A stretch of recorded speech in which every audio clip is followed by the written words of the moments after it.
बिस्मिल्लाहिर्रहमानिर्रहीम बिस्मिल्लाहिर्रहमानिर्रहीम। So the dear students, welcome again to the Al-Munir science academy. मैं हूं सिकंदर हयात, आपका बायोलॉजी इंस्ट्रक्टर। तो चलिए स्टार्ट करते हैं बच्चों अपना आज का लेक्चर जो है अबाउट द पैरोक्सिसोम्स। ठीक है, तो सबसे पहले बच्चों बात ये है कि हमारी बुक के अंदर देखा जाए तो बेसिकली ये बहुत छोटा सा एक जो है ना वो टॉपिक है, लेकिन अगर आप जैसे मैं आपसे कहूं चैप्टर नंबर 13 में जाएंगे और चैप्टर नंबर 13 में आप फोटो रिस्पायरेशन पढ़ें तो भी आपको इसका वर्ड का नाम सुनने को मिलेगा कि इसमें पैरोक्सिसोम का रोल है।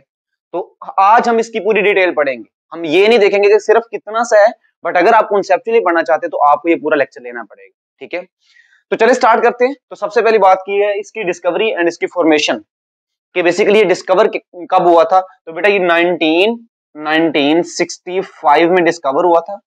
किसने डिस्कवर किया था? डी डव एक साइंटिस्ट था, उसके साथ में कुछ वर्कर्स थे, मतलब डी डव प्लस उनके जो साथ में काम करने वाले को वर्कर्स हैं, उन सभी ने मिलकर क्या बनाया, डिस्कवर किया, पैरोक्सिसोम को डिस्कवर किया। तो पहली बात कि ये 1965 में डिस्कवर हुआ। डी डव और साथ में उसके को-वर्कर्स जिन्होंने इसको डिस्कवर किया था। अब देखा जाए तो ये डिस्कवर तो 1965 में हुआ है, लेकिन अगर हम देखेंगे ये बनता कैसे है, तो चूंकि हमने देखा, मैं कहता हूं फॉर एग्जांपल ये सेल है और सेल में हमने देखा था कि जैसे ये न्यूक्लियस से क्या बन रही थी, एंडोप्लाज्मिक रेटिकुलम, और एंडोप्लाज्मिक रेटिकुलम की जो स्मूथ एंडोप्लाज्मिक रेटिकुलम, उसकी बडिंग से हमारे पास क्या बन रहा था, गोल्जी अपैरेटस। लेकिन जी ये क्या है जी, गोल्जी अपैरेटस। और हम जानते हैं कि गोल्जी अपैरेटस से कुछ ऑर्गेनेल्स बनती थी जिनमें हमारे पास पैरोक्सिसोम भी आती हैं, ग्लाइकोक्सिसोम भी आती हैं, लाइसोसोम्स भी आते हैं और साथ में वैक्यूल वगैरह भी आते हैं। तो चूंकि इससे पहले हमने लाइसोसोम्स के बारे में पढ़ ली है, आज हमारा सेकंड टॉपिक है कि ये हमारे पास जो बना है वो बेसिकली पैरोक्सिसोम है। तो एक्चुअली में हमें पता चला कि डिस्कवर तो चूंकि हमें 1965 में भी हुआ, लेकिन अगर हमने डिटेल में देखा तो हमें पता चला कि ये बनाने में किसका रोल है। एक्चुअली में ये स्मूथ एंडोप्लाज्मिक रेटिकुलम से, सॉरी गोल्जी अपैरेटस से ही बन रहा है। तो इसकी डिस्कवरी भी हमें पता चल गई और इसकी फॉर्मेशन की, ये किससे बन रहा है, गोल्जी अपैरेटस से। अच्छा, अब नेक्स्ट थोड़ा सा मूव करें तो हमें पता चलता है कि भाई इसकी डिस्कवरी और फॉर्मेशन के बाद इसकी प्रेजेंस आती है कि ये होता किन किन के अंदर है। क्योंकि बच्चों हम जानते हैं, जैसे मैं आपसे कहूं कि हमारे पास लिविंग ऑर्गेनिज्म कौन से हैं, प्लांट्स, एनिमल्स, उसके बाद फंजाई, बैक्टीरिया और साथ में कुछ प्रोटिस्ट्स हैं। प्लांट्स में देखा जाए तो ये प्लांट्स में पाया जाता है, एनिमल्स में भी पाया जाता है। जैसे मैं आपसे कहूं कि एनिमल के लिवर सेल के अंदर इसको सबसे पहले डिस्कवर किया गया था। तो सबसे पहले ये डिस्कवर कहां पे हुआ है, ह्यूमन के लिवर सेल के अंदर। तो इसका मतलब ये एनिमल में पाया जाता है। फंजाई में ये यीस्ट हम जानते हैं कि यीस्ट भी एक फंजाई, उसमें ये पाया जाता है। प्रोटिस्टा में देखा जाए तो प्रोटिस्टा में ये पाया जाता है। प्रोटिस्टा में कौन सा, जैसे प्रोटोजो, जो एनिमल लाइक जो प्रोटिस्ट है उनमें ये पाया जाता है। तो एक्चुअली में हमने देखा कि प्लांट्स में, एनिमल्स में, फंजाई में, ठीक है, और प्रोटिस्ट्स में मतलब प्रोटोजो में पाया जाता है, बट ये बैक्टीरिया में नहीं पाया जाता। इसकी रीजन ये क्योंकि इसके इर्द गिर्द होती है मेम्ब्रेन, और हम जानते हैं मेम्ब्रेनस ऑर्गेनेली कोई भी हो वो बैक्टीरिया के इर्द गिर्द नहीं, सॉरी बैक्टीरिया के अंदर नहीं होती। तो एक बात हमें पता चल गई कि ये होता, डिस्कवरी कैसे हुई, ये बनता किससे है और साथ में इसकी प्रेजेंस है किस चीज में, एनिमल्स में भी है या प्लांट्स में भी है, फंजाई में और प्रोटिस्ट में, मतलब ये सारे के सारे यूकेरियोट्स में पाया जाता है, बट ये प्रोकैरियोटिक सेल में कोई नहीं पाया जाता। समझ आ रही मेरी बात? अच्छा, अब थोड़ा सा मूव करते हैं नेक्स्ट। अच्छा बेटा, प्रेजेंस के बारे में हमें पता चल गया है, लेकिन अब हम मूव करते हैं इसके बेसिकली फंक्शन की तरफ। जब हम फंक्शन की तरफ मूव करेंगे तो सेंटर में कुछ चीजें ऐसी आएंगी जो इस चीजों, इन हेडिंग्स को क्लियर करेंगे। तो देखिए, फंक्शन में बताने से पहले मैं आपसे एक लॉजिकल सवाल पूछता हूं। मैं आपसे कहता हूं कि अगर आपकी बॉडी ने कोई काम करना है तो आप जो है ना वो, आपको क्या चाहिए, आपको सारी एनर्जी चाहिए, क्योंकि दुनिया में कोई भी काम एनर्जी के बगैर होता ही नहीं है। तो इसका मतलब आपको चाहिए एनर्जी, और आपकी बॉडी की एनर्जी करेंसी क्या है, वो एटीपी है। तो सिंपली आई कैन से कि आपको एटीपी चाहिए। अब बच्चों, अगर आपको एटीपी चाहिए तो एटीपी आपको कैसे मिलेगी? आप सर, अगर हमारी बॉडी के अंदर हम फूड खाते हैं, जैसे फॉर एग्जांपल मैं कहता हूं फूड खाई आपने, या तो वो कार्बोहाइड्रेट है, या वो प्रोटीन है, या वो लिपिड है। आपकी जो खाई जाने वाली फूड है वो यही हो सकती है, या तो कार्बोहाइड्रेट है, या प्रोटीन, या फिर जो लिपिड है, जो आपको बेसिकली एनर्जी देती है। अच्छा, इसकी आपने डाइजेशन की और कार्बोहाइड्रेट फॉर एग्जाम्पल आपके पास था स्टार्च जो आपने लिया इन the form of the food, आपने क्या लिया स्टार्च, आपने उसका क्या बनाया डाइजेशन के बाद ग्लूकोज, तो आपके पास क्या बन गया ग्लूकोज। प्रोटीन्स हैं तो प्रोटीन्स को आपने तोड़ना है, तोड़ने के बाद क्या बना लेने अमाइनो एसिड्स, और ये काम तोड़ने वाला कौन करेगा, वो करेगा जी डाइजेशन। और लिपर्ड्स को आपने तोड़ा और आपने क्या बना लिया fatty acids, fatty acids plus में ग्लिसरॉल। तो एक्चुअली में मुझे ये पता चला कि भाई अगर जो भी चीजें आप ले रहे हैं मतलब फूड के लिए वो तीन चीजें हैं, वो कार्बोहाइड्रेट है, वो प्रोटीन और लिपिड है, ये बड़ी चीजें सेल के अंदर इंटर नहीं हो सकती, तो इनकी डाइजेशन करनी पड़ेगी और डाइजेशन करने के बाद आपको छोटी चीजें मिलेंगी, मतलब स्टार्च से किस में कन्वर्ट हो गया ग्लूकोज में, प्रोटीन्स किस में कन्वर्ट हो गए अमाइनो एसिड्स में, और लिपिड्स किस में कन्वर्ट हो गए फैटी एसिड्स और ग्लिसरॉल में। अब ये सारी चीजें चूंकि छोटी हैं ये सेल के अंदर इंटर हो सकती हैं। मैं आपसे कहूं कि फॉर एग्जांपल ये सेल के अंदर इंटर हो गई, अब ग्लूकोज जाता है सेल के अंदर, और ग्लूकोज जैसे ये ग्लूकोज गया, ग्लूकोज की क्या होगी ग्लाइकोलाइसिस, हम जानते हैं चैप्टर नंबर हमने 11 में इंशाल्लाह पढ़ना है, और उसमें क्या है ग्लाइकोलाइसिस जो होगी उसके रिजल्ट में क्या बनेगा पायरुवेट। पायरुवेट आप छोटी क्लासेस में पढ़ चुके होंगे कि क्या बनेगा पायरुवेट। अच्छा अब ये जो पायरुवेट समझने वाली बात है बच्चों, ये पायरुवेट जो है वो बाद में जाता है माइटोकॉन्ड्रिया के अंदर, मतलब माइटोकॉन्ड्रिया के अंदर जाएगा और इससे क्या बनेंगे एसिटाइल कोएंजाइम ए, वो यहाँ पे क्या करेगा क्रेब्स साइकिल, और क्रेब्स साइकिल के रिजल्ट में आपको NADPH मिलेंगे, वो जाएंगे यहाँ पे इलेक्ट्रॉन ट्रांसपोर्ट चेन में और आपको ATP मिलेगी। तो एक्चुअली में मैंने आपको ये बताया कि हमने फूड जो ली है वो in the form of starch ली है, डाइजेशन के बाद हमने इसको ग्लूकोज में कन्वर्ट कर दी है, और वो सारे एंजाइम्स एक्टिविटी हम पढ़ेंगे चैप्टर नंबर 12 में, और उसके बाद वो ग्लूकोज गया है माइटोकॉन्ड्रिया के अंदर, वहां पे उसकी ग्लाइकोलाइसिस होने से पायरुवेट बने हैं, वो पायरुवेट अब माइटोकॉन्ड्रिया में जाते हैं और माइटोकॉन्ड्रिया में जाने के बाद क्रेब्स साइकिल चलता है, क्रेब्स साइकिल के बाद जो FADH या NADPH बनते हैं उनको हम भेज देते हैं इलेक्ट्रॉन ट्रांसपोर्ट चेन के अंदर, और वहां पे हमारे पास क्या बनता है ATP। तो ये वो सिर्फ वो मैकेनिज्म है जो हमारी बुक के अंदर एक्सप्लेन किया हुआ है। तो एक्चुअली मैं ये कह सकता हूं कि ये चैप्टर नंबर 11 में सारा एक्सप्लेन किया हुआ है। लेकिन अगर मैं आपसे कहूं कि आपने रोटी खाई, आप सर मैंने कार्बोहाइड्रेट खाया था स्टार्च, उससे ग्लूकोज मिली, ग्लूकोज के रिजल्ट में मैंने ये सारा काम किया और मैंने ATP बना ली, लेकिन मैं आपसे कहता हूं कि भाई आपने अब रोटी नहीं खानी, आपने सिर्फ और सिर्फ दूध पीना है, या दूध के अलावा मैं कहता हूं आपको मक्खन खाना है, एक्चुअली में फिर आप सिर्फ लिपिड ले रहे हो। क्या ले रहे हो बच्चों लिपिड। अब आप कहेंगे सर आपने ही कहा था कि ये इन तीनों चीजों से आपको ATP मिल सकते हैं, तो इसका मतलब किस तरह ATP हमें मिलेंगे।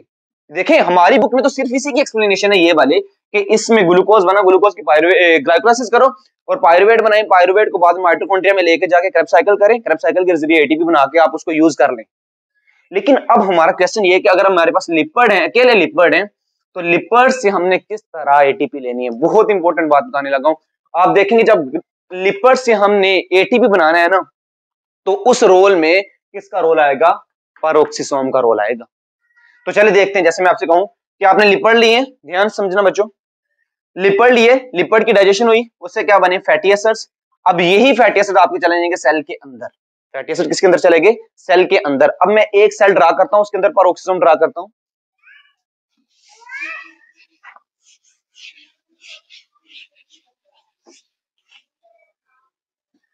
अच्छा फॉर एग्जांपल ये वो सेल है जिसके अंदर पेरोक्सिसोम है, लें जी ये मैं कहता हूं इसके अंदर ये वाला जी पेरोक्सिसोम है फॉर एग्जांपल। इस सेल के अंदर लिपिड नहीं जा सकते बल्कि क्या जाएंगे फैटी एसिड, क्योंकि लिपिड की डाइजेशन हमने कर ली है, ये फैटी एसिड है। याद रखो बच्चों ये फैटी एसिड फौरन जाते हैं किसके पास। अब देखिए फैटी एसिड से हमने क्या लेनी है ATP, लेकिन जो अभी तक हमने मैकेनिज्म्स पढ़े हैं उनमें हम हमेशा ग्लूकोज से ATP लेते रहे हैं। अब हमने फैटी एसिड से ATP बनाना है, और फैटी एसिड डायरेक्टली ATP भी नहीं बना सकता, तो हम जानते हैं देखिए फैटी एसिड जाएगा किसके अंदर, इसके अंदर फैटी एसिड गया पेरोक्सिसोम के अंदर। जैसे ही फैटी एसिड पेरोक्सिसोम के अंदर जाता तो इसकी होती है बीटा ऑक्सीडेशन, बीटा ऑक्सीडेशन। याद रखो जब बीटा ऑक्सीडेशन होती है तो फैटी एसिड से हमारे पास क्या बनता है एसिटाइल, एसिटाइल कोएंजाइम A। और याद रखना ये जो एसिटाइल कोएंजाइम A है, यही एसिटाइल कोएंजाइम A हमने पायरुवेट से बनाया था जब हम माइटोकॉन्ड्रिया में गए थे। जब क्रेब्स साइकिल स्टार्ट होने लगा तो यही हमने ये जो एसिटाइल कोएंजाइम है इसी को हम लेके गए थे माइटोकॉन्ड्रिया के अंदर, और यही एसिटाइल कोएंजाइम A हमारे पास बन गया। इसका मतलब अब ये अब ये माइटोकॉन्ड्रिया के अंदर जाके क्रेब्स साइकिल करवा सकता है। तो इसका मतलब मैं आपसे फिर ये कहूंगा कि भाई फैटी एसिड से अगर आपने एटीपी लेनी है तो अगर आपको चाहिए एसिटाइल कोएंजाइम ए तो उसकी क्या करवानी पड़ेगी, बीटा ऑक्सीडेशन। और बीटा ऑक्सीडेशन करवाने के लिए बहुत इंपॉर्टेंट बात बताने लगा हूं, बीटा ऑक्सीडेशन करवाने के लिए किसका रोल है, वो है जी पैरोक्सिसोम का। और जब बच्चों बीटा ऑक्सीडेशन होती है तो हम जानते हैं कि ये ऑक्सीडेशन हो रही है, तो हम क्या देंगे, ऑक्सीजन, क्या देंगे, ऑक्सीजन, और साथ में हम देंगे वाटर H2O। जब ऑक्सीजन और वाटर मिलेंगे और उसके रिजल्ट में क्या बनेगा, H2O2, मतलब ये क्या, हाइड्रोजन पैरोक्साइड। तो हमारी बुक के अंदर अगर देखा जाए तो वो सिर्फ इतना बता रहे हैं कि हाइड्रोजन, ये पैरोक्सिसोम का काम क्या क्या है कि ये हाइड्रोजन पैरोक्साइड बनाता है। लेकिन ये कैसे बनाता है ये आज हमें पता चला है कि जब हम फैटी एसिड से एटीपी बनाना चाहते हैं तो उसकी क्या करवानी पड़ेगी, बीटा ऑक्सीडेशन। और वो बीटा ऑक्सीडेशन कहां पे होगी, पैरोक्सिसोम के अंदर। और बच्चों पैरोक्सिसोम के अंदर जब बीटा ऑक्सीडेशन होगी तो उसके रिजल्ट में हमारे पास क्या बनेगा, ऑक्सीजन हम देंगे, वाटर देंगे, और हमारे पास क्या बन जाएगा, हाइड्रोजन पैरोक्साइड। इसका मतलब क्या है कि इसी ये हाइड्रोजन पैरोक्साइड को बना रहा है, कौन बना रहा है, पैरोक्सिसोम। अच्छा, दूसरा बहुत इंपॉर्टेंट एक काम है, याद रखना। अब ये है कि ये बहुत इंपॉर्टेंट मैं बताने लगा हूं चीज कि ये जो हाइड्रोजन पैरोक्साइड है ना, ये सेल के लिए बड़ी डेंजरस है, ये बहुत खतरनाक है। हम चाहते हैं कि इसको किसी और फॉर्म में कन्वर्ट कर दिया जाए। अच्छा, अब मैं आपसे कहता हूं फॉर एग्जांपल इस इतनी सी चीज को आप भूल जाएं और आपने एक बात ज़हन में रखी कि यहाँ पे क्या हो रही है, बीटा ऑक्सीडेशन, और जिसके रिजल्ट में क्या बन रहा है, हाइड्रोजन पैरोक्साइड। अब आप देखें लिवर के अंदर, मैं आपसे कहता हूं लिवर, और लिवर डिटॉक्सिफिकेशन करता है। अब ये जो हमने पैरोक्सिसोम्स देखे थे तो ये भी लिवर के अंदर ही डिस्कवर हुए थे। मैं आपसे कहता हूं कि लिवर क्या करता है, जो है ना, वो डिटॉक्सिफिकेशन करता है।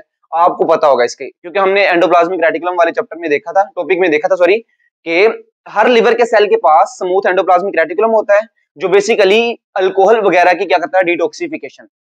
इसी तरह पैरोक्सिसोम भी ये डिटॉक्सिफिकेशन करवाता है। मतलब मैं आपसे कहता हूं इस पैरोक्सिसोम के पास एथेनॉल आता है, यहां से क्या आता है, एथेनॉल, एथेनॉल।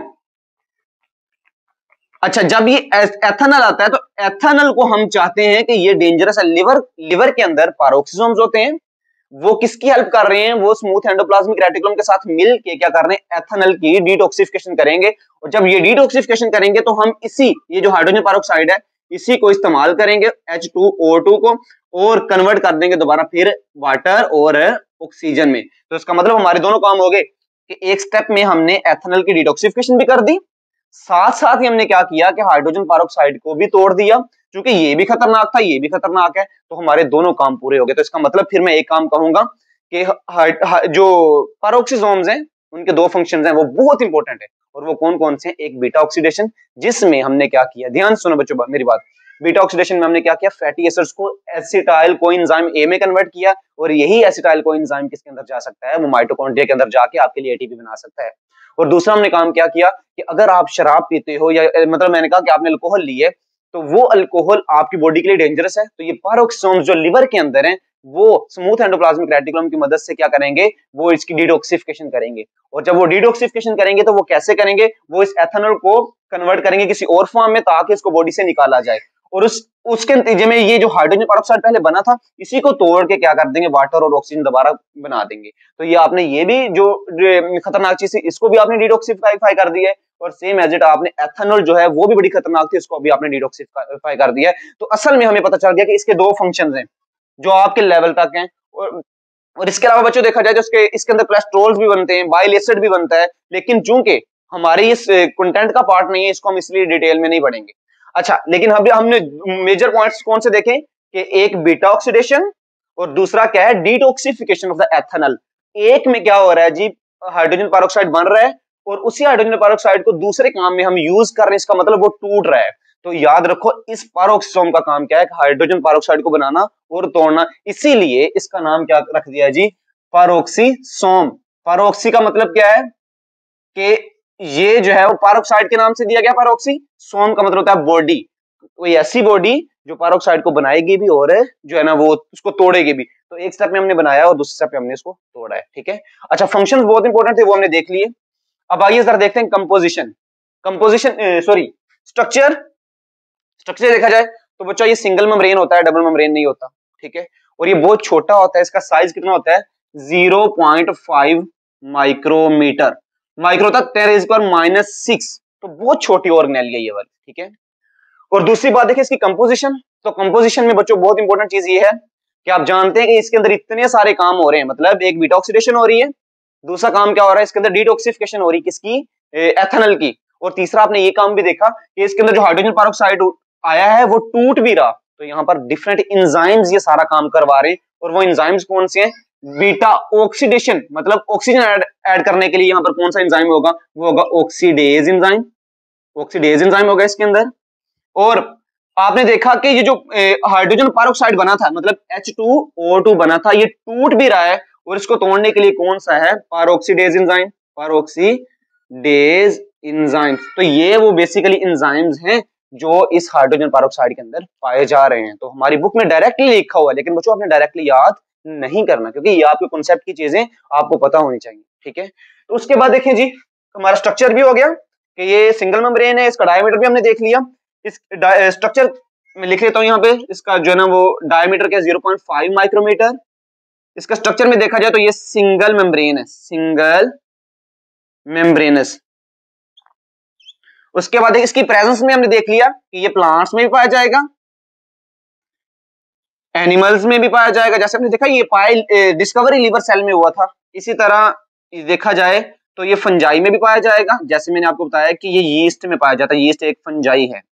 और सेम एज इट देखा जाए तो ये प्रोटिस्ट, किंगडम प्रोटिस्ट में भी पाया जाएगा, और इसके अंदर क्या है, animal like protist, animal like protist, जिसका नाम कहते हैं प्रोटोजो, इनके अंदर भी ये पाया जाएगा। तो हमने इसकी प्रेजेंस भी देख ली, डिस्कवरी भी देख ली, स्ट्रक्चर भी देख लिया, इसकी कंपोजिशन बहुत इंपॉर्टेंट थी, इसके अंदर क्या है, एंजाइम्स हैं, वो भी हमने देख लिए। और बच्चों इसका हमने फंक्शन देखा कि एक्चुअली में ये है कैसा और ये क्या काम, बेसिकली काम क्या करता है, तो इसका बहुत इंपॉर्टेंट काम है। तो बच्चों यहाँ तक हमने बहुत अच्छे वे में एक तरह से देख लिया पेरोक्सोम्स। तो एक दफा मैं इसको रिवाइज कर देता हूँ ताकि आपकी एक स्टोरी बन जाए। और वो क्या था, सबसे पहले हमने देखा कि बेसिकली जो है वो इसकी डिस्कवरी डी डब एंड को वर्कर्स थे, वो दो साइंटिस्ट जिन्होंने मिलकर इसको डिस्कवर किया था। और कब डिस्कवर हुआ था, 1965 में। उसके बाद डिस्कवरी के बाद, डिस्कवर तो चल तब हो गया, लेकिन बाद में पता चला कि ये बन कहां से रहा है, ये तो गोल्जी ऑपरेटस से ही बन रहा है, ठीक है। और फिर उसके बाद हमने क्या देखा कि जो इसकी प्रेजेंस है, प्रेजेंस में हमने देखा कि ये स्वाई बैक्टीरिया के बाकी सभी में पाया जाता है, और वो हमने देख लिया। उसके बाद देखिए हमने इसका स्ट्रक्चर सिंगल मेम्ब्रेनस है, डबल मेम्ब्रेनस नहीं है। कितना साइज है, बहुत छोटा है, 0.5 माइक्रोमीटर है। कंपोजिशन में देखा जाए तो कंपोजिशन में इसके अंदर कुछ एंजाइम्स होते हैं जो ये काम करवा रहे हैं। कौन कौन सा काम, बीटा ऑक्सीडेशन, साथ में जो है ना डिटॉक्सिफिकेशन, और इसके अंदर डिफरेंट एंजाइम काम है, जैसे कोलेस्ट्रॉल का बनना या बाइल एसिड का बनना, ये सारे काम इसके अंदर हो रहे हैं। इसके बाद इसके जो है ना कंपोजिशन में हमने देखा कि कंपोजिशन जो है वो बेसिकली कुछ एंजाइम्स होंगे जो ये काम करवाएंगे। जैसे मैंने आपको बताया कि ऑक्सीडेशन करवाने वाला एंजाइम कौन सा है, ऑक्सीडेज।